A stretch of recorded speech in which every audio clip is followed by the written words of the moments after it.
নেত্রকোনা জেলা শহরের ঐতিহ্যবাহী দত্ত উচ্চ বিদ্যালয়ের ছাত্রছাত্রীদের মাঝে উৎসবমুখর পরিবেশে বই উৎসব অনুষ্ঠিত হয়েছে। এ সময় দত্ত উচ্চ বিদ্যালয়ের ভারপ্রাপ্ত প্রধান শিক্ষক মুজিবুর রহমানের সভাপতিত্বে প্রধান অতিথি হিসেবে বই উৎসব উদ্বোধন করেন জেলা প্রশাসক বনানী বিশ্বাস। এ সময় জেলার ভারপ্রাপ্ত শিক্ষা কর্মকর্তা খায়রুজ্জামান, উপজেলা একাডেমির সুপারভাইজার আব্দুল আউয়াল, অত্র বিদ্যালয়ের শিক্ষক শিক্ষার্থী সহ অভিভাবকগণ উপস্থিত ছিলেন।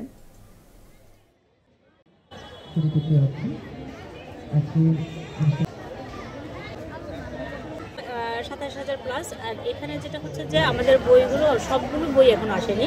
এই মুহূর্তে অষ্টম শ্রেণীতে আমরা 3টি বই পেয়েছি, যেটা দিয়ে আমরা আজকে উদ্বোধন করছি। পর্যায়ক্রমে বই আসতেছে, প্রতিদিনই বই আসবে এবং আমরা এগুলো এই মাসের মধ্যে সমস্ত জেলা উপজেলাগুলোতে বইগুলো বিতরণ শেষ করব।